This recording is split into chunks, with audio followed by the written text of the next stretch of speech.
भारतीय अंतरिक्ष अनुसंधान संगठन इसरो ने आज सतीश धवन अंतरिक्ष केंद्र श्रीहरिकोटा से polar satellite launch vehicle PSLV-62 EOSNEC mission का प्रक्षेपण किया। यह भारत का वर्ष 2026 का पहला प्रमुख अंतरिक्ष मिशन था, जिसका उद्देश्य पृथ्वी अवलोकन से जुड़े एक महत्वपूर्ण उपग्रह EOSNEC को उसकी निर्धारित कक्षा में स्थापित करना था। इस मिशन के अंतर्गत EOSNEC के साथ कुल 15 अन्य सहयात्री उपग्रह भी भेजे गए थे, जिनमें भारतीय और अंतर्राष्ट्रीय दोनों प्रकार के उपग्रह शामिल थे, जिससे यह मिशन वैज्ञानिक के साथ साथ व्यावसायिक और वैश्विक सहयोग की दृष्टि से भी अत्यंत महत्वपूर्ण बन गया। प्रक्षेपण के शुरुआती कुछ मिनट पूरी तरह से योजना के अनुसार रहे और 4 चरणीय PSLV रॉकेट के पहले तथा दूसरे चरण ने सामान्य रूप से कार्य किया। रॉकेट ने सफलतापूर्वक उड़ान भरी और मिशन की शुरुआत पूरी तरह नियंत्रण में रही, जिससे यह संकेत मिला कि प्रारंभिक प्रणालियां अपेक्षा के अनुरूप काम कर रही थीं। हालांकि जैसे ही रॉकेट तीसरे चरण के अंतिम हिस्से में पहुंचा, वहां एक तकनीकी असामान्यता देखी गई, जिसके कारण रॉकेट के उड़ान पथ में अपेक्षित मार्ग से हल्का विचलन दर्ज किया गया। इसरो ने आधिकारिक रूप से बताया कि तीसरे चरण के दौरान रॉकेट की रोल दर में असामान्य उतार चढ़ाव देखा गया, जिसके कारण यह लक्ष्य उड़ान पथ से हट गया और मिशन आगे निर्धारित योजना के अनुसार पूरा नहीं हो सका।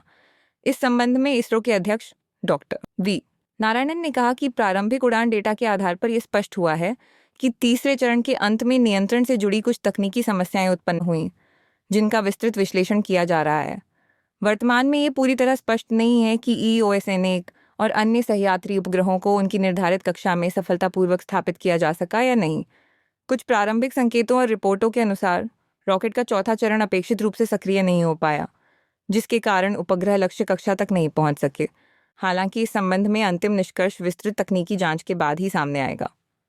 भारतीय अंतरिक्ष अनुसंधान संगठन ने यह भी स्पष्ट किया है कि इस मिशन को अभी न तो पूरी तरह सफल और न ही पूरी तरह असफल घोषित किया गया है, क्योंकि उपलब्ध डेटा का गहन विश्लेषण जारी है। इसरो का कहना है कि जैसे ही पूरी तकनीकी स्थिति स्पष्ट होगी, एजेंसी सार्वजनिक रूप से विस्तृत जानकारी साझा करेगी।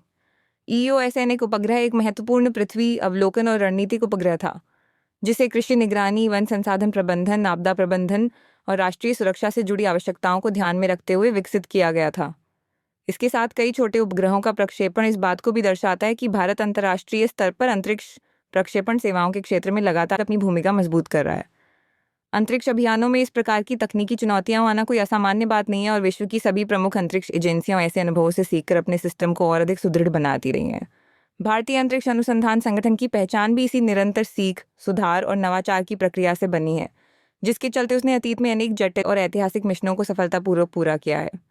इस मिशन से प्राप्त अनुभवों और तकनीकी विश्लेषण के आधार पर इसरो भविष्य में अपने प्रक्षेपण प्रणालियों में आवश्यक सुधार करेगा और आने वाले मिशनों को और अधिक विश्वसनीय तथा मजबूत बनाएगा।